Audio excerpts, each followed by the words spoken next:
மாவட்டம் புதுச்சத்திரம் அருகே கடற்கரையில் இரு தரப்பினரிடையே தகராறு ஏற்பட்டதில் 5 பேரிடம் போலீசார் விசாரணை மேற்கொண்டு வருகின்றனர். அண்மை தகவலை நாம் பார்த்துக் கொண்டிருக்கிறோம். கூடுதல் விவரங்களை எமது செய்தியாளர் அக்பர் அலி வழங்க கேட்கலாம். வணக்கம் அக்பர் அலி, இந்த தகராறு எதனால் ஏற்பட்டிருக்கிறது? கூடுதல் விவரங்கள். வணக்கம் திவ்யா. கடலூர் புதுச்சத்திரம் அருகே கடற்கரைக்கு வந்த பெண்கள் உள்ளிட்டோரை தாக்கிய மதுபோதையில் இருந்த நபர்கள் மீது போலீசார் வழக்கு பதிவு செய்து விசாரணை மேற்கொண்டு வருகின்றனர். கடலூர் மாவட்டம் குறிஞ்சிப்பாடி அடுத்த மீனாட்சிப்பேட்டை பகுதியைச் சார்ந்த இளைஞர்கள் தங்களது பெண் தோழிகளோடு புதுச்சத்திரம் அருகே உள்ள பெரியகுப்பம் கடற்கரை பகுதிக்கு பொழுதுபோக்கிற்காக வந்தனர். அப்போது அங்கு வந்த மதுபோதையில் இருந்த அக்கடவள்ளி பகுதியைச் சார்ந்த சிலர் கடற்கரையில் நின்று கொண்டிருந்த பெண்களிடம் தகராறில் ஈடுபட்டனர். ஒரு கட்டத்தில் தகராறு முற்றியதால் வாக்குவாதம் ஏற்பட்டுள்ளது.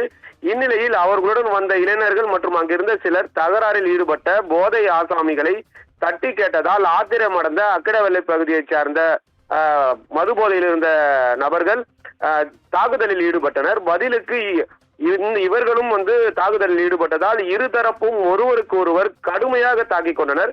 அது மட்டுமின்றி மேலும் அவர்களுடன் இருந்தவர்களையும் அருகில் இருந்தவர்களையும் இந்த இருதரப்பும் கடுமையாக தாக்கிய நிலையில் இருதரப்பிற்கும் ஏற்பட்ட மோதல் குறித்தான வீடியோ காட்சிகள் சமூக வலைதளத்தில் பரவியது.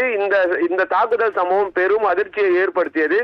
இதனை அடுத்து வீடியோ காட்சிகளை கொண்டு புதுச்சத்திரம் காவல்துறையினர் விசாரணை மேற்கொண்டதில் முதல் தகவல் அறிக்கை பதிவு செய்து மதுபோதையில் தகராறில் ஈடுபட்ட 5 பேரிடம் தற்போது விசாரணை மேற்கொண்டு வருகின்றனர். திவ்யா,